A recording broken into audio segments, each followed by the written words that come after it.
Halo teman-teman, kenalin nama gue Joni Sunggono. Orang sering panggil gue namanya Joni Sung. Ya, saat ini gue sibuk jalanin insurance, ya. Gue punya satu agensi namanya Young Dynamic, dan saat ini gue juga lagi ngebangun Lanex, ya. Nah, teman-teman, gue mau cerita, ya. Ada 3 hal, ya, yang ngebikin gue susah kaya. Dan hopefully, kalau teman-teman bisa dapat ini, teman nggak perlu ngelakuin kesalahan yang pernah gue lakuin, ya. Yang pertama lah mindset yang salah tentang uang. Dulu banget, gue pikir kalau orang yang punya banyak uang, itu susah masuk kerajaan surga, ya. Pada saat itu gue pikirnya. Tapi ternyata setelah gue dalemin lebih lanjut, ya, ternyata nggak ada yang salah tuh dengan punya banyak uang. Yang salah itu adalah cinta uang. Uang itu bicara mengenai power, ya. Kalau misalnya kita memang punya value-nya baik, kita punya power yang lebih besar, maka kita bisa melakukan dampak yang lebih besar. Tapi kalau kita orangnya jahat, ya, kita punya power yang lebih besar, berarti kita bisa melakukan kejahatan dengan power yang lebih besar. Jadi sebenarnya uang itu netral, dia nggak baik, nggak buruk. Value itu yang menentukan uang itu dipakai untuk hal yang baik atau hal yang buruk. Nah, setelah gue mengetahui dan membenahi mindset gue tentang hal tersebut, ternyata uang lebih gampang, ya. Karena apa yang gue kerjakan selaras dengan apa yang gue pikirkan. Kalau dulu gue pikir, orang kaya ini adalah yang orang jahat gitu ya, orang yang lainnya, orang yang susah gitu ya, orang yang nggak bener gitu ya. Nah, sedangkan setelah gue ketemu banyak orang kaya, ternyata mereka nggak seperti itu. Kalau memang mereka yang baik, ya baik-baik aja. Nah, setelah gue benerin, gue punya mindset tentang uang, ternyata uang lebih gampang untuk datang ke gue. Yang kedua, money is earned, not given. Jadi, uang itu dihasilkan, bukan diberikan. Jumlah uang yang beredar saat ini adalah sekitar 1,2 kuadriliun USD. Atau setara dengan 17,44 nolnya banyak nih, seperti ini ya.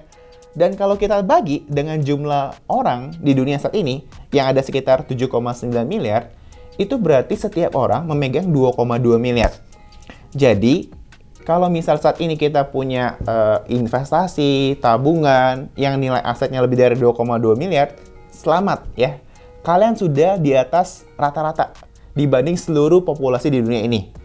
Dan uang itu adalah bergerak, ya, dan dia akan selalu bergerak ke orang yang memberikan value lebih. Hidup itu adil, ya. Kalau misalnya dulu ya, kebetulan gue juga lahir dari keluarga yang awalnya kaya, kemudian bangkrut gitu ya.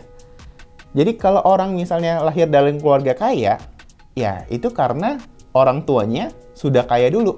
Orang tuanya sudah kerja keras, sudah kerja cerdas, sehingga anak jadi kaya.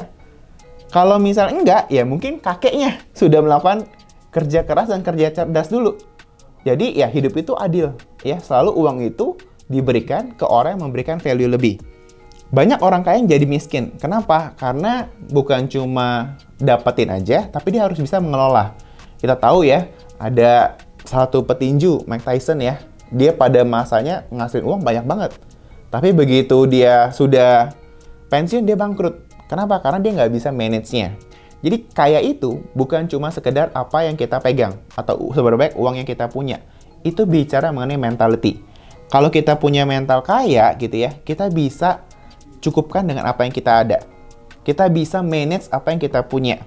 Hilangkan kepercayaan bahwa oh ya udah, kita sudah terlahir miskin dan itulah sebuah takdir yang nggak bisa diubah. Ingat, meskipun mungkin kadang kita lahir bukan dari orang kaya, kita tetap bisa meninggal sebagai orang kaya. Kalau kita misalnya lahir dalam keluarga miskin, ya itu bukan salah kita. Tapi kalau kita mati dalam keadaan miskin, itulah salah kita. Kita bisa mengubah dan kita bisa breakthrough buat generasi di bawahnya kita. Yang ketiga adalah untuk menjadi kaya dibutuhkan 2 skill. Skill pertama adalah mendapatkan uang, skill kedua adalah mengelola uang. Untuk mendapatkan uang, ini bicara mengenai kecepatan kita untuk mencapai tujuan keuangan kita. Cari uang kita bisa pilih bekerja ataupun usaha. Kalau bekerja, kita fokus untuk menaikkan skill kita. Kita fokus untuk menaikkan value kita. Supaya apa? Kita bisa naik jabatan, kita bisa dapat bonus, commission, dan yang lainnya. Sehingga kita bisa mendapatkan uang lebih cepat. Kalau kita berusaha, kita bisa fokus untuk misalnya contoh kalau usaha kan bisa jual produk ataupun jasa. Fokus untuk memberikan value lebih. Apa sih produk atau jasa yang kita berikan lebih dibandingkan kompetitor yang lain? Nah, setelah kita sudah mendapatkan uang, ya, adalah yang kedua adalah skill dalam mengelolanya. Nah, dalam mengelola ini, contoh, bisa nggak sih orang yang dengan gaji UMR punya tabungan atau investasi miliaran? Jawabannya bisa. Sebagai contoh, namanya si A, punya penghasilan 5 juta. Ya, kita pakai standar level 1, yaitu dengan sistem 50-30-20. Jadi setiap orang punya penghasilan 100%. 50% dipakai untuk biaya hidup, 30% untuk keinginan, dan 20% untuk investasi. Jika tadi si A ini punya penghasilan 5 juta, berarti yang diinvestasikan adalah 20%, yaitu 1 juta. Dengan 1 juta per bulan, ya, dikali 12, atau 12 bulan setahunnya 12 juta, dalam waktu 20 tahun berarti 240 juta. Kalau dia taruh begitu aja, maka uangnya kurang lebih sekitar 240-300 juta. Misal di tabungan ataupun deposito.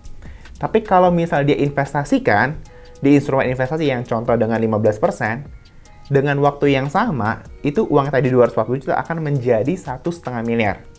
Nah, ini ada namanya keajaiban dunia ketiga, yaitu bunga berbunga.